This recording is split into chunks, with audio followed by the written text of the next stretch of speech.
Hello everyone. Today we are going to talk about family tree. Recently my husband, he has been building his family tree.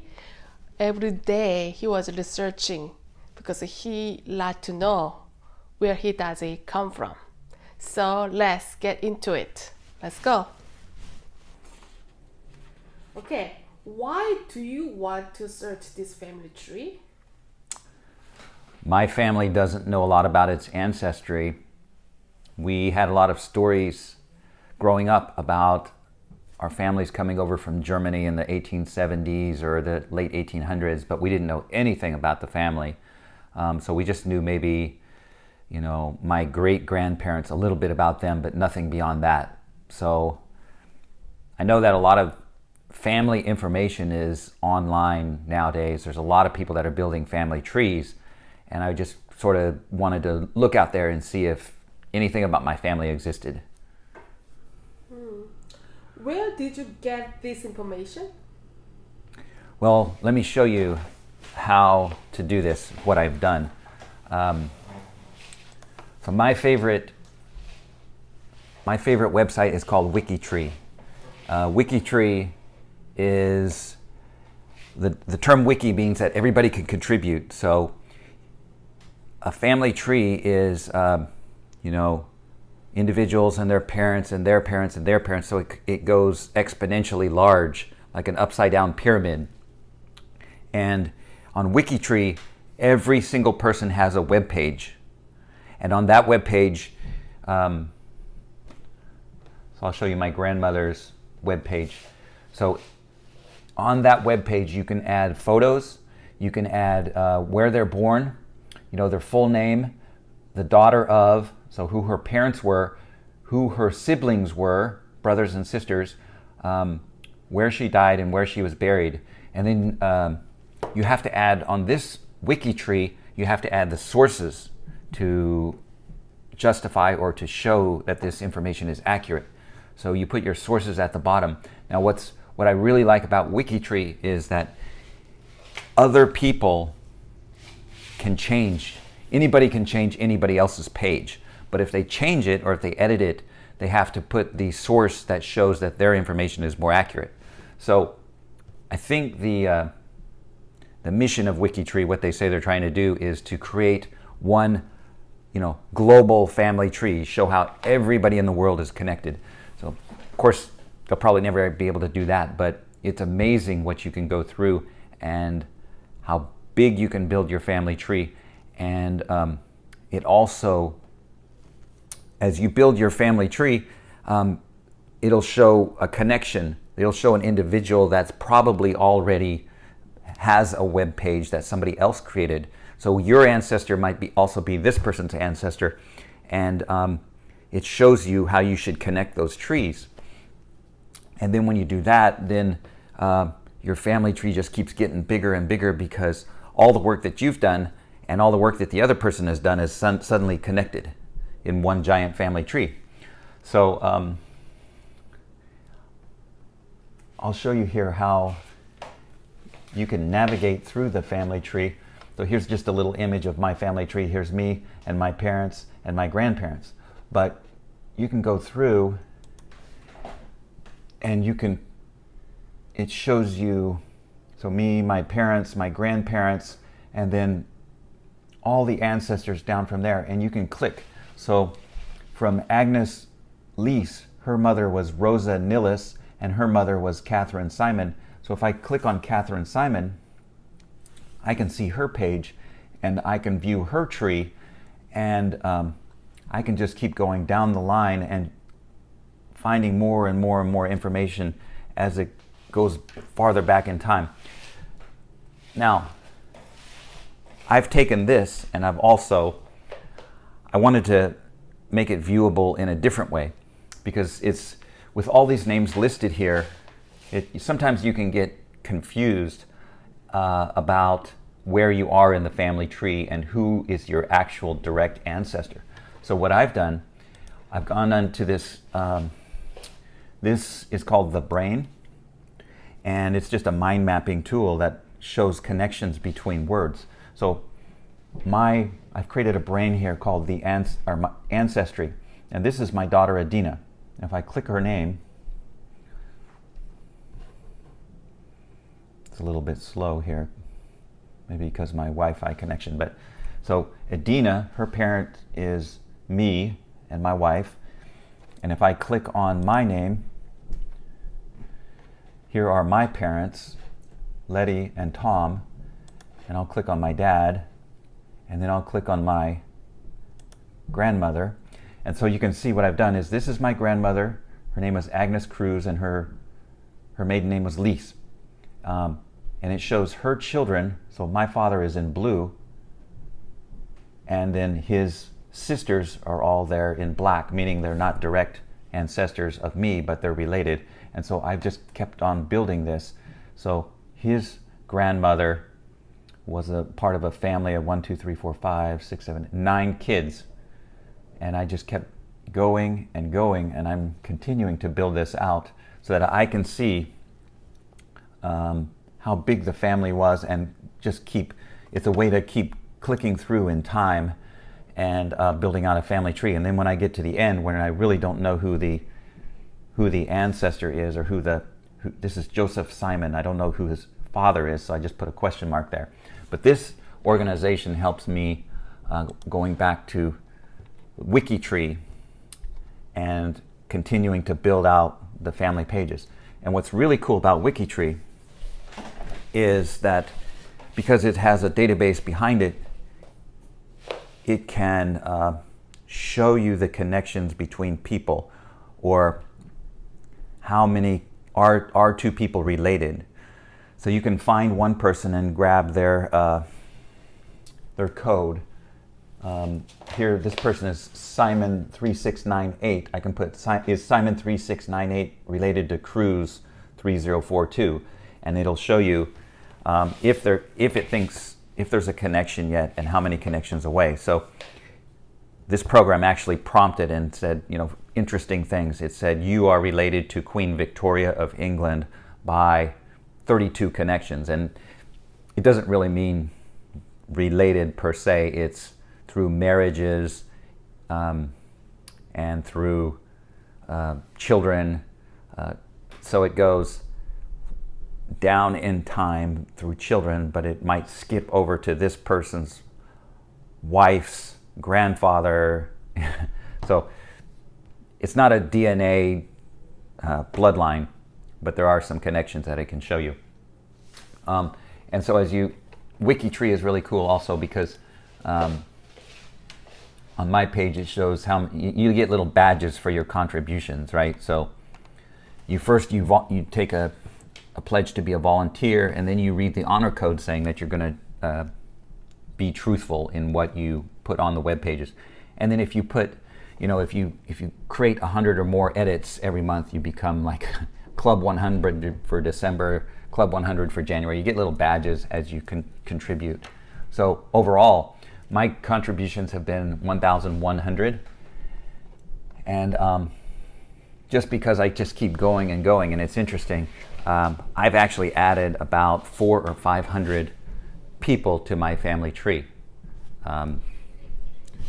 Not all direct descendants. Sometimes I'll go over to this person's wife's family and just keep going through marriage and adding people just to build out the family tree.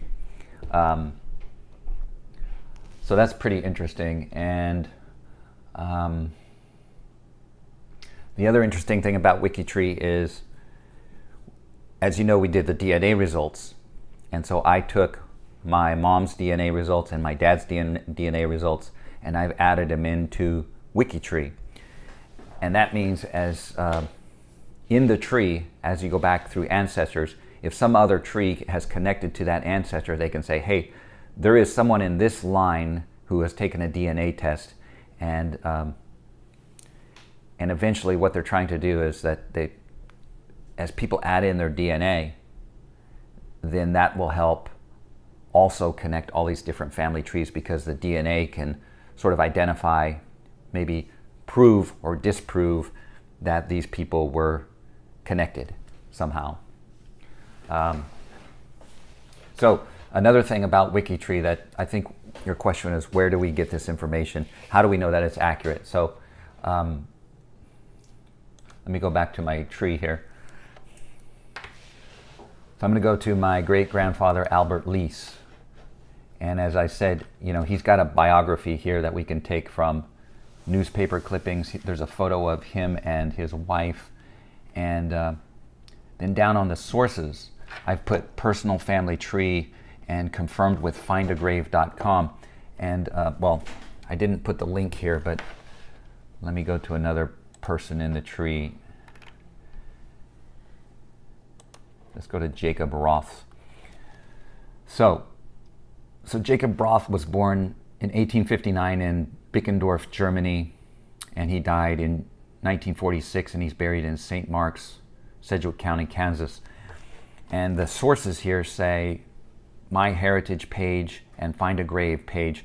So My Heritage is a paid website that is it's very extensive, that adds in like census records and draft. When people sign up for the draft, there's records of that, or when they came over on the boat from Europe or wherever they might have immigrated from, there's records of that, death certificates, all kinds of historical records that are in databases, and you can go find that information, and you can use that as a primary source to put in here to prove that the information about this person that's been listed is accurate. So some of the best sources, as I said, My Heritage is a website or a service that you have to pay for. You can get a free, I think there's like a free 2 or 4 week subscription that you can explore, and then after that you can sort of decide if you want to continue. I think it was about $180 for 12 months if you want to keep with the subscription and pay for it. It's actually very useful, and you might consider doing that. But another one is Ancestry.com, and that is a very popular website, and it also costs money to be a member and to get access to all the huge amounts of information they have. So there are really good databases you can pay for, but there's also a lot of free information. When I started my family tree, or I started looking at the family tree maybe 20 years ago, and then I sort of built it out. I was based on some information my uncle had researched and a little bit of information online. And I built it out on a service called Geni.com, Geni, is also a virtual family tree that you can build out. And just recently, so 20 years later, now I've looked into it again, and it's amazing how much more information is out there, how much more information is searchable and free, because a lot more people have been building their family trees, and a lot of these services have been up and running for some time. So I was really amazed about how much information is out there. One other point. So like, even though I had a subscription of My Heritage for a couple weeks, but I didn't follow up with the service yet, I still get emails from My Heritage, and what they do is they continue to build their database of information, and as more people input information about their ancestors, they'll send me once in a while. They'll say, "Hey, we've made a discovery about your family. We think we found another ancestor." So here it's really interesting. There's a Margaret Frisch. I remember she's part of our family tree, and it's saying her sister-in-law's son-in-law is this guy named John Huring, born in 1857, and there's actually a photo of him. So again, it's just these family trees continue to build out, and there's just so much information out there and so much you can do with it. My mom and dad and my aunts and uncles are very interested in this, so what I've done is also, I'm trying to make it a lot easier, because they're not going to go on and sign up for a service and click through and learn the service per se. But let me show you what I've done with them. So I've created little presentations. So on my mom's side, Hilger Family Tree Research. And I can put the images of findagrave.com, images of their ancestors' tombstones, and I can actually build out the family tree in a sort of a simplified manner. So my grandfather, John Hilger, his father was Theodore Hilger, his father was Joe Hilger, and I put the men in blue and the women in pink, and this side over here was sort of siblings of, not direct ancestors of the family, but siblings. Okay, and then I find out where some of these ancestors are from, and I can sort of start pointing on maps and saying, this is where some of our ancestors have come from. And then I take it a step farther, I'll find photos from those towns. So this is Arenberg, Germany. Today there's about 212 people that live there. And one of our ancestors named Weinand Heinrichs, he died here in Arenberg in 1843. So, and then I continued to build out the map of, all the different families and where I have information they lived during what time periods. So here, Etten, Genzer, Strunk, and Walsdorf family lived in, they lived in Walsdorf. That's not a family name. They lived in Walsdorf in the 1710s through 1810s. So for about 100 years, we had ancestors that lived there. And what's really cool, here's something interesting I found out.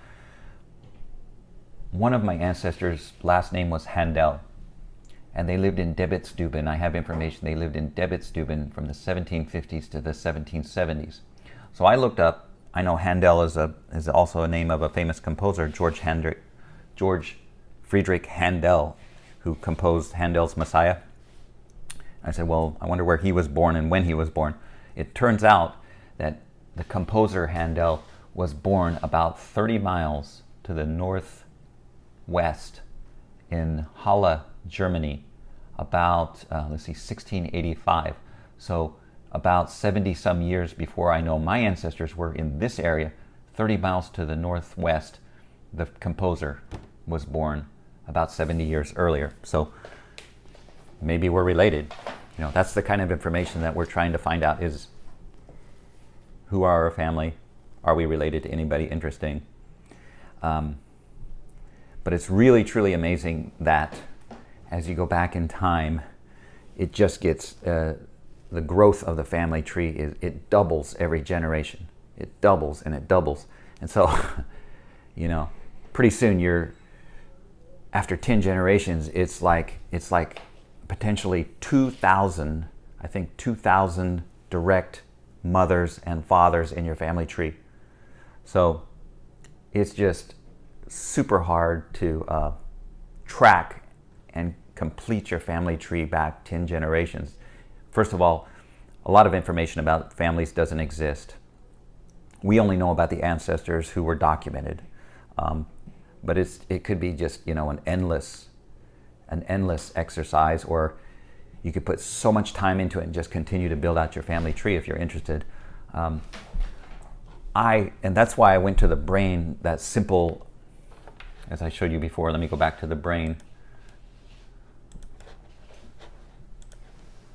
This format for me is easy because I can just click through and understand what part of our family tree I know about. I tried on Excel, Microsoft Excel here.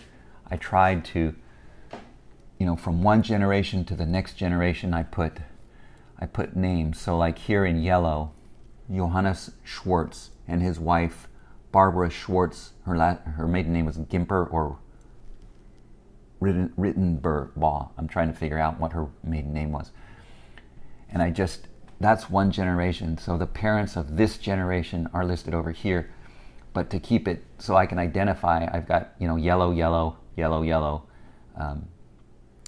But it just becomes unwieldy because as you go, every generation, it just keeps doubling in size, and it's just hard to track.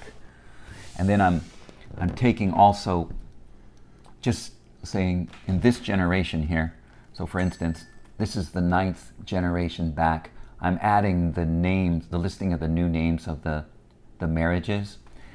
And then at the bottom, I'm taking the birth dates that we know about. There's a lot of them we don't know what their birth date is.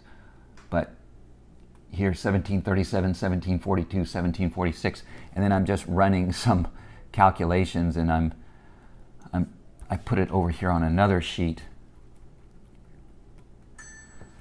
So the 8th generation on my father's side, I know these are the birth dates. And then on my mother's side, on the 8th generation, I've got birth dates as well. And then I can say, okay, what is the average birth date of these parents? And I can look, and I make a little chart, and I can say, at least when they gave birth to my ancestor, it wasn't necessarily their first birth, but the parents' average age, the husband and wife, average age when they gave birth to my direct ancestor. Here, I thought it would be in the early 20s, but it kind of is late 20s through time, and it seems to spike up. So when the average age of the ancestor was, when they were born around 1750, average in that generation, they were almost 40 years old when they gave birth to my ancestor in this generation. So it doesn't necessarily mean it's the average, but it means like of the ancestors I know about, interestingly, it went up to 40 years old at that point. So anyway, that's the family tree information that I've gathered, and that's how I'm organizing it, and I'm sharing it with my aunts and uncles, and hopefully making some interesting discoveries along the way. So what you accomplished sharing your family tree with your uncles, aunts, and the other relative, what you gained after? Well, it's been a lot of work, and I don't know if I can continue that amount of work. What have I gained? I mentioned I showed this to my daughter last night, Edina, and she said, well, that's really cool. At least we'll have that now for the family going in the future. We'll always have that database that they can continue to build upon to understand their family. So, and I've only done it for my side of the family. It would be really cool to do it for your side of the family, because like I said, it's a huge family tree on my side. It's a huge family tree on your side. And we have the European ancestry and we have the Asian ancestry. It just takes time. Just takes, volunteers and time to do it. I think in the end we want to end up the Adam and Eve time. That's interesting because, this idea that the population was a lot smaller back in time, and it's a lot bigger down here in our time. So as you go back in time, the tree gets bigger, but the population gets smaller. That's true. And, it's very difficult to track. Yes. At least on the European side, it's very difficult to track past 1600s. The 1500s are even more difficult, and I'm sure, Why European side is more difficult than the Asian side? What Max? I don't know. So different than Asians and European. Also, So- Asian history is more longer than European history. Why Right. is the difference, do you think? I think so. I understand from your family, there's a book that has listed the ancestors' names back in 72 generations, More which than is amazing. generation. I don't know how many thousands of years that is, but if that's true, having the names back 72 generations is amazing. Over 2,000 years, yeah. we can And I think imagine. just on the European side that there was just, people just didn't have that, and, it Maybe just wasn't because written the down. Education system is not so great. Maybe all days. There was wars, there was famine, there was people were moving, people didn't think about it, I guess, but Same as But there was Asia, also- too, yeah. there were floods, there were disasters, there were fires. So churches had records of families back in those days, but how much of that it still exists? Why church has the family records? Why? Why family have their own record? Why church owns somebody's family record? Those are good questions. I don't know. I think the church should not disturbing family business. They should family's spiritual things they should taking care of it, not family, like I think it was just a way, churches were communities. Families wanted to record their weddings and their births, and governments required it, right? So governments, to tax people, they required, you had to write down who the children were when they were born for records. So I think religion and politics should be separated. I think the church should not involve it politically because it's too much domain, Okay, well. Oh, well, let's dive into those kind of things in the future. We talk about it. Right. But anyway, thanks for today family tree things. Anyway, yeah. Yeah. Is there anything else you want to mention there? No, that was kind of a long video. I hope I didn't bore everybody here, but if you have any ideas or questions, you can put them in the comments and we'll follow up. I think one thing our kids or our future generation will be appreciate to us because we are not obviously not monkey. We are human. Human. Yeah. Right. We are not come from monkey. We from human. Okay. Yeah. All right. Okay. That's Thanks it. for sharing your family tree. There's a lot of effort you put into. I witness for that anyway. So our kids will be really appreciated for that. Okay. Include your relative, your family, your parents. Okay. Yeah. We can do a follow-up video later as if we learn anything new about the family tree. Okay. All right? Okay. Thank you. Okay. Bye. Bye.